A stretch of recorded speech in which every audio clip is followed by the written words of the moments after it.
सभी छात्रों को बसंत पंचमी की हार्दिक शुभकामनाएं। आज तो भैया पतंग उड़ रही होगी, मैंने बेटा नहीं उड़ाई। हाँ, मैं तो सुबह से जो है विभिन्न कार्यों में व्यस्त रहा।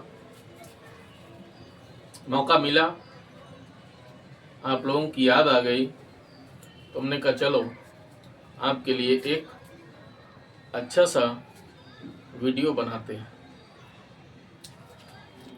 हम चूंकि प्रश्न हल करने की श्रृंखला पे चल रहे थे, तो उसका तो हल हम आपको करवाएंगे ही, और ऐसे प्रश्न हम लेकर आ रहे हैं जो बोर्ड एग्जाम की दृष्टि से अत्यंत महत्वपूर्ण है। आपको उन्हें तैयार भी करना चाहिए और आशा है ऐसे ही प्रश्न आपको बोर्ड एग्जाम में मिलेंगे,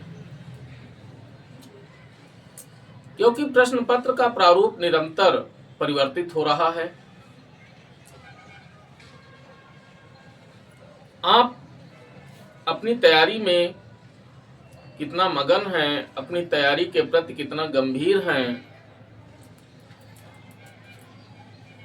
ये आने वाला समय आपको बताएगा।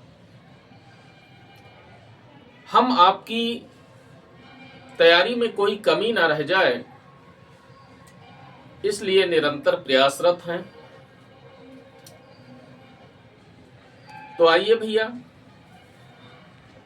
प्रश्नों पे चर्चा करते हैं। एक प्रश्न है, कहता है कि एक मोलर विलयन की तुलना में एक मोलर विलयन अधिक सांद्रित क्यों होता है। तो पहले तो आप इसको समझ लीजिए कि एक मोलर कब होता है और एक मोलल कब होता है। तो भैया मोललता का सूत्र जो है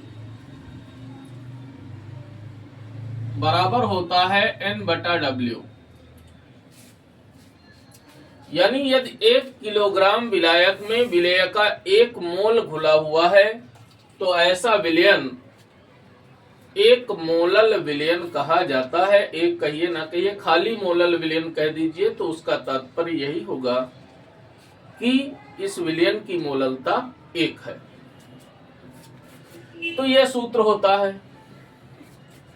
हम अगर मोलरता की बात करें तो मोलरता बराबर होता है N/V।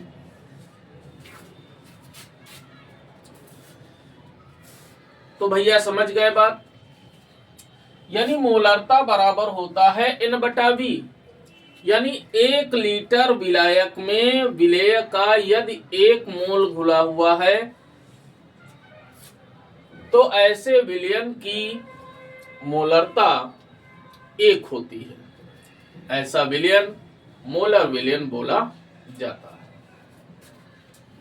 हम मोलरता को इसके पदों में लिखना चाहते हैं तो भैया V बराबर, ये W जो है यहां पर द्रव्यमान को प्रदर्शित कर रहा है, ठीक है। तो V बराबर क्या होगा, W/D हो जाएगा। हमने कहा कि ये W जो है वो द्रव्यमान को प्रदर्शित करता है और द्रव्यमान बराबर होता है आयतन गुणा घनत्व, इनकी गुणा।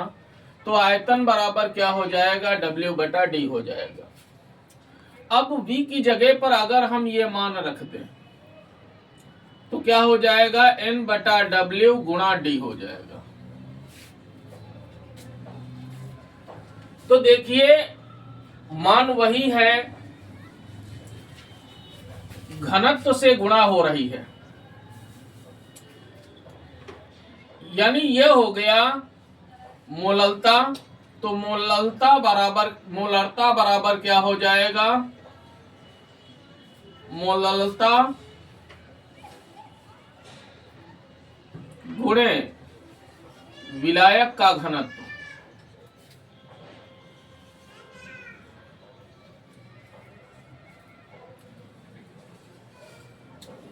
विलायक का घनत्व तो इस सूत्र से क्या ज्ञात हो रहा है कि मोलरता का मान जो है वो मोललता से अधिक होगा।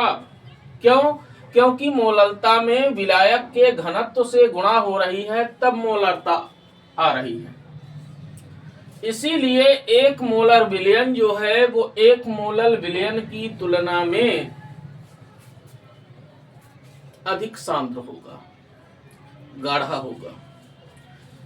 बात भैया समझ गए? तो देखिए हमने क्या भाषा लिखी है। यहां पर चाहें तो आप ये सूत्र लिख देना लास्ट में। कहता है कि एक मोलर विलयन में विलेय का एक मोल विलायक के 1 किलोग्राम द्रव्यमान में घुला होता है, जबकि एक मोलर विलयन में विलेय का 1 मोल विलायक के 1 लीटर विलयन में घुला होता है। यदि विलायक का घनत्व 1 लीटर प्रति किलोग्राम है तो 1 मोलर विलयन की सांद्रता 1 मोलर विलयन के बराबर होती है, और जब विलायक का घनत्व 1 लीटर प्रति किलोग्राम से अधिक होता है तो 1 मोलर विलयन की तुलना में 1 मोलर विलयन अधिक सांद्रित होता है। नीचे लिख दीजिए, क्योंकि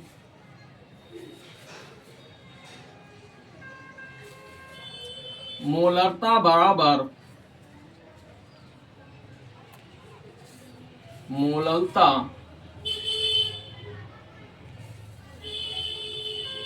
गुणे विलायक का घनत्व।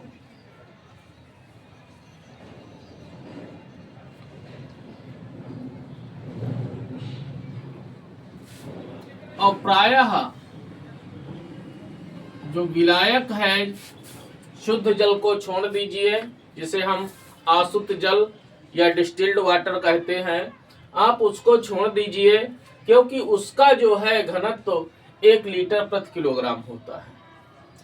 अगर हम नल से ताजा पानी निकालें, नदी का पानी ले लें या कोई अन्य बेंजीन ले लें, कोई अन्य जो है विलायक ले लें, तो प्रायः उसका जो घनत्व है वो 1 से अधिक होता है। इसीलिए 1 मोलर विलयन जो है उसकी सांद्रता अधिक होती है अपेक्षाकृत 1 मोलर विलयन। बात भैया समझ गए?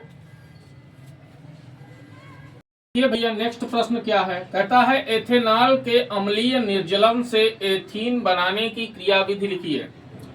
हमने हेडिंग डाल दी एथेनॉल के अम्लीय निर्जलन से एथीन का निर्माण। तो सबसे पहले तो आप जो है इसकी रासायनिक अभिक्रिया लिख दीजिए। तो हमने एथेनॉल लिख दिया, CH3 single bond CH2 single bond OH। समझ में आई बात भैया? अब इसे सांद्र H2SO4 की उपस्थिति में 170 डिग्री सेल्सियस पर गर्म कर देना है। तो क्या होगा, इसमें से OH ये हटेगा और इसमें से हाइड्रोजन हटेगा। ठीक, तो इसमें से हाइड्रोजन हटा तो ये CH2 हो गया, इसमें से OH हटा ये भी CH2 रह गया।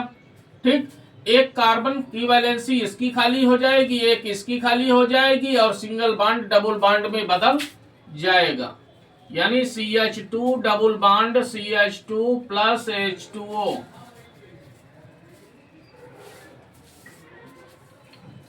फिर आप देख लीजिए, समझ लीजिए, जैसे CH3 को हमने ऐसे लिख दिया, ये इधर ऐसे लिख दिया, तो ये इतना भाग जो है इसका टूटकर अलग हो जाएगा। ये H2O बन गया है ना, और जब H2O ये बन गया हमने हटा दिया इसको। अब यहाँ पे CH2 रह गया, ये भी CH2 रह गया, और एक एक भाई कार्बन की संयोजकता 4 होती है, तो यहाँ पर 3 ही तो पूर्ण हुई हैं, चौथी बची, वो चौथी यहाँ पर डबल बॉन्ड बनके पूरी हो जाएगी, इस तरह से एथीन का निर्माण हो जाएगा। लेकिन अब इसके निर्माण में सांद्र H2SO4 की क्या भूमिका है, तो आइए इसे हम क्रिया विधि के माध्यम से समझते हैं।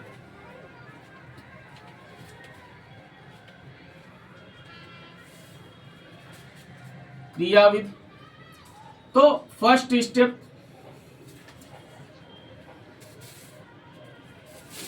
स्टेप हमने ले लिया।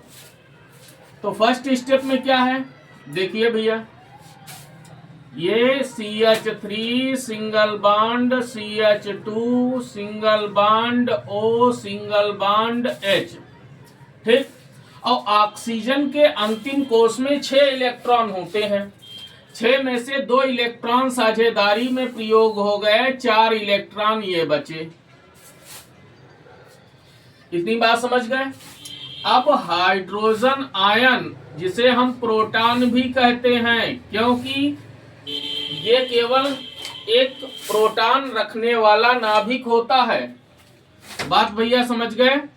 अब ये प्रोटॉन इसको मिलता कहां से है, ये मिलता है सांद्र H2SO4 से। ये कहां से मिलेगा, H2SO4 से मिलता है, ठीक। अब ये कैसे मिलता है, इधर देख लीजिए भाई, H2SO4 इसका आयनन होता है, तो hydrogen ion plus by sulphate ion. तो ये जो हाइड्रोजन आयन है ये H2SO4 से प्राप्त हो जाता है, ठीक। अब ये जो 2 इलेक्ट्रॉन हैं, इन 2 इलेक्ट्रॉनों की सहायता से ये साझेदारी करता है, और साझेदारी करके ये ऑक्सीजन के साथ में जुड़ जाता है। तो CH3 single bond CH2 single bond O single bond H single bond H, ठीक। अब जब ये इसके साथ में जुड़ता है तो प्लस का चार्ज ऑक्सीजन पर आ जाता है। ये क्या है, ये है प्रोटॉन युक्त एथिल एल्कोहल या प्रोटॉन युक्त प्रोटॉनिक या प्रोटॉन युक्त कुछ लिख लो एथेनॉल। यह हो गया आपका फर्स्ट स्टेप, समझ में आई बात। अब आ जाइए सेकेंड स्टेप पर। सेकेंड स्टेप, तो CH3 single bond CH2 single bond O single bond H single bond H। अब ये जो साझे कार्बन और ऑक्सीजन के बीच में जो ये साझे का इलेक्ट्रॉन युग्म है, इस इलेक्ट्रॉन युग्म को ऑक्सीजन ग्रहण कर लेता है। अब जब ग्रहण करेगा तो CH3 single bond CH2 plus का चार्ज प्लस H2O। भाई जब ये इसको ग्रहण करेगा तो ये जो साझे के दोनों इलेक्ट्रॉनों को ये ले लेगा। एक तो इसका है ही इलेक्ट्रॉन, जो कार्बन वाला है उसको भी ले लेता है, तो इसका प्लस का आवेश गायब हो जाएगा और ये आवेश किस पे जाएगा, इस कार्बन पे, क्योंकि इसका एक इलेक्ट्रॉन चला गया इसके पास में, ठीक है। तो ये क्या बन जाएगा, ये बन जाएगा एथिल कार्बोकैटायन। तो ये कौन है, ये क्या है, कार्बोकैटायन या कार्बोधनायन। कार्बोकैटायन कहो चाहे कार्बोधनायन कहो, बात एक है, ठीक भैया। अब ये क्या हो गया, ये H2O बन गया। अब थर्ड स्टेप पर आ जाइए।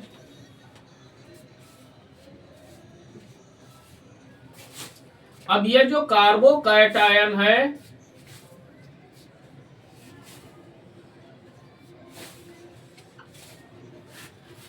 ये इधर भी जो है एक प्रोटॉन का त्याग कर देता है, समझ में आई बात। और प्रोटॉन का त्याग करता है तो ये CH2 फॉर्म में बदल जाता है और ये भी CH2 फॉर्म में है, सिंगल बॉन्ड डबल बॉन्ड में बदल जाता है और बन जाता है एथीन, और साथ में ये प्रोटॉन मुक्त हो जाता है। इस प्रकार से एथीन का निर्माण हो जाता है। बात भैया समझ गए? खूब अच्छे से देख लीजिए ध्यान से। यही है एथेनॉल के अम्लीय निर्जलन से एथीन के निर्माण की क्रिया की। बात बेटा समझ गए अच्छे से? देखिए भैया प्रश्न संख्या 3 का गा कहता है एस्टेल्डिहाइड तथा एसीटोन में आप किस प्रकार विभेद करेंगे? किन्हीं 2 रासायनिक परीक्षणों को लिखिए।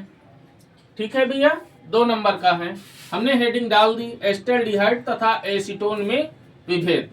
तो आप 3 कॉलम बना लीजिए। कॉपी आपकी पर्याप्त लंबाई में होती है, तो उसमें लगभग 1/4 आप रासायनिक परीक्षण वाला कॉलम दे दीजिए। बाकी की जो जगह बचती है उसके 2 बराबर भाग आप कर लीजिए। बात समझ में आई भैया? तो पहला मैं परीक्षण ले रहा हूं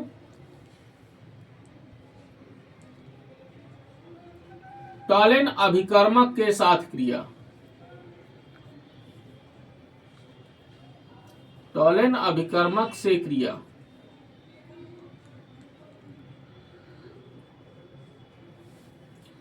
तो एस्टेल्डिहाइड जब टॉलेन अभिकर्मक से क्रिया करता है तो रजत दर्पण बनता है।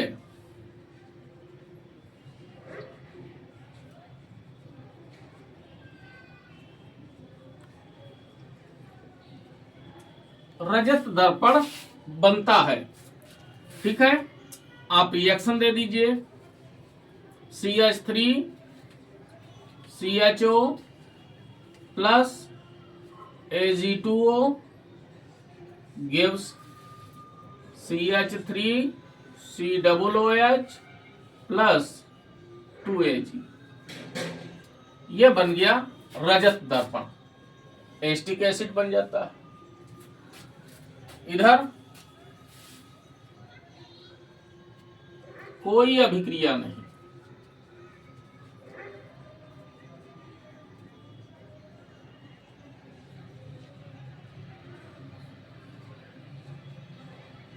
कोई अभिक्रिया नहीं। बात भैया समझ गए? दूसरा फेहलिंग विलयन से क्रिया।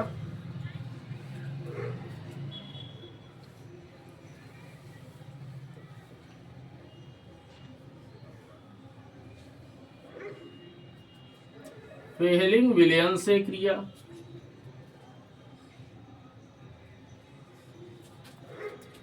तो जब एस्टेल्डिहाइड फेहलिंग विलयन से क्रिया करता है तो क्यूप्रस ऑक्साइड का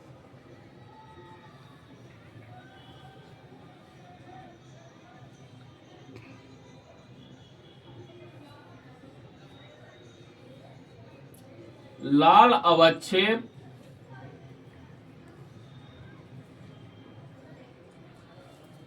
प्राप्त होता है।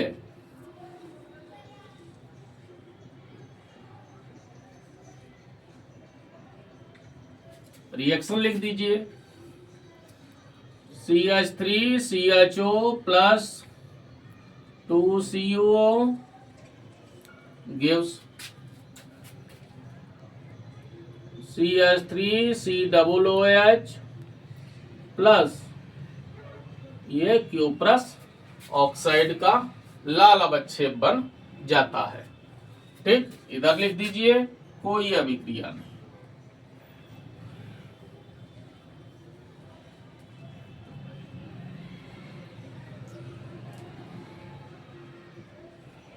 कोई अभिक्रिया नहीं। यह हो गया आपका उत्तर।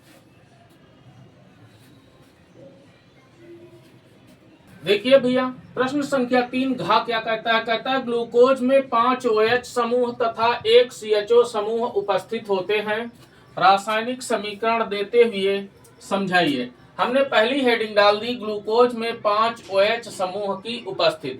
तो जब ग्लूकोज में OH समूह 5 हैं, इस बात को स्पष्ट करना हो अगर, ठीक है, तो आपको या तो ग्लूकोज की एसिटिल क्लोराइड से क्रिया करा दीजिए या ग्लूकोज की एसिटिक एनहाइड्राइड से क्रिया करा दीजिए, तो उससे क्या होगा, ग्लूकोज पेंटा एसीटेट बनेगा।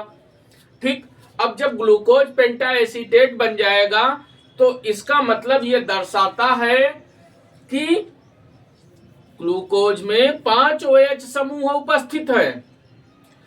क्यों?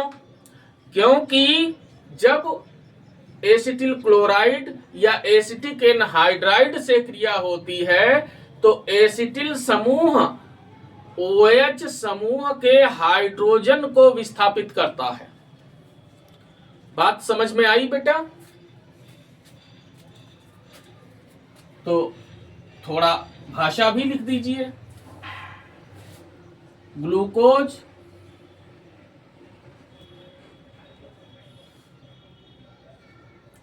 की एसिटिल क्लोराइड से क्रिया होने पर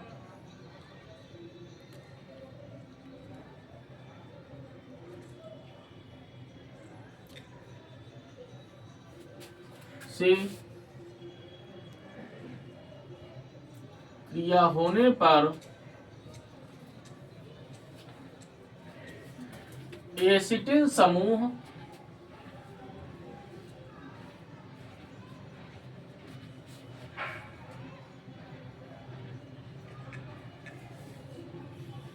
एसिटिल समूह ये कौन सा होता है, CH3CO, ये वाला समूह। एसिटिल समूह ग्लूकोज के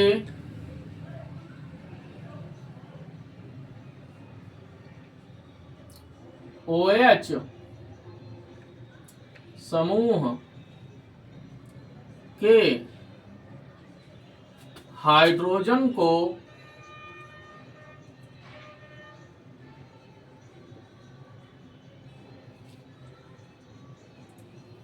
प्रतिस्थापित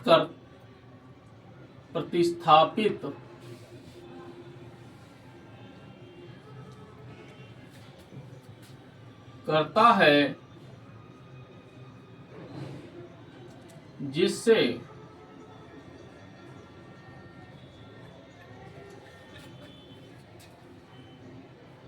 ना लिखो, परिणाम स्वरूप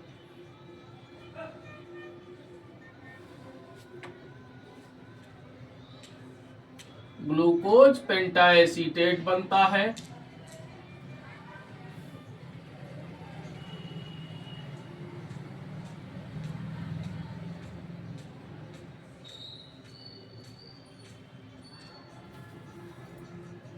जिससे यह सिद्ध होता है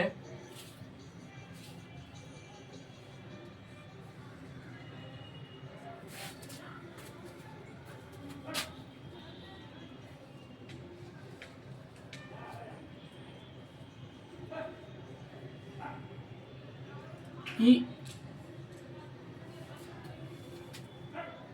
ग्लूकोज में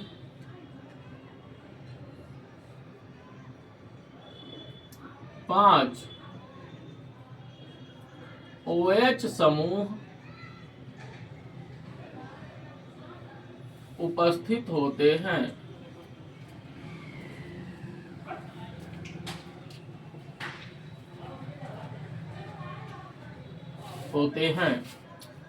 तो आइए भैया, CHO सिंगल बॉन्ड CHOH का whole 4 single bond CH2OH plus 5 CH3COCl gives, तो CHO single bond CHO CO CH3 का whole 4 single bond CH2O CO CH3 plus 5HCl। यह रासायनिक अभिक्रिया आपकी हो गई, यह ग्लूकोज पेंटाएसीटेट बन गया। अब कैसे बना, तो हम एक को दर्शा देते हैं। देखिए, ये हमने लिखा CH और OH, और इधर ये एसिटिल क्लोराइड है,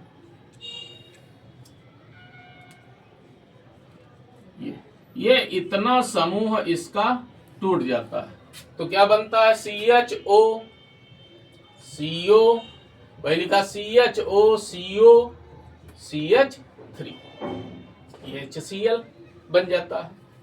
समझ में आई बात?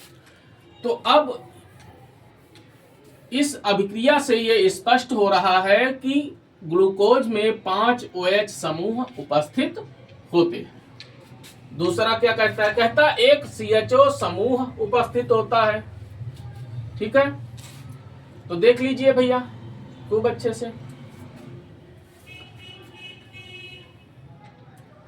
हमने हेडिंग डाल दी, ग्लूकोज में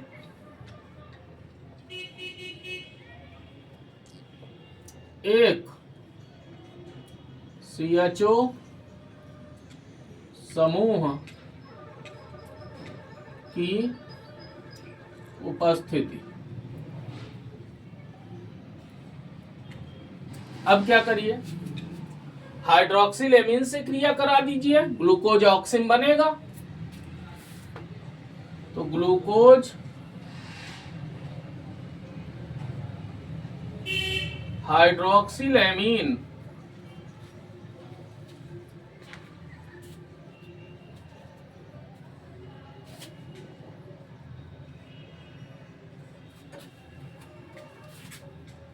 ये क्या होता है, NH2OH से क्रिया करके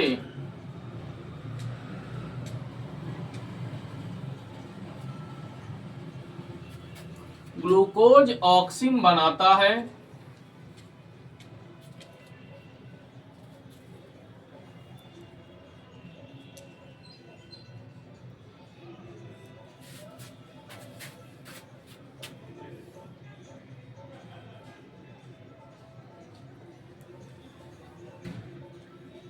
जिससे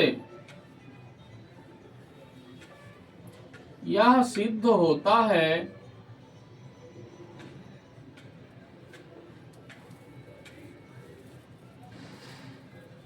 कि ग्लूकोज में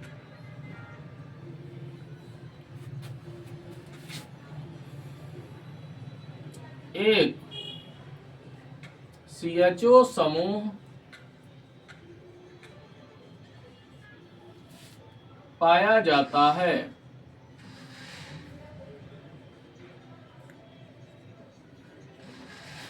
तो आइए भैया रासायनिक अभिक्रिया देखिए। CH डबल बॉन्ड O हमने ऐसे लिख दिया, CHOH का होल 4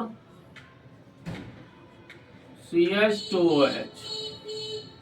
अब ये जो हाइड्रोक्सिल एमीन है ये एल्डिहाइड समूह के ऑक्सीजन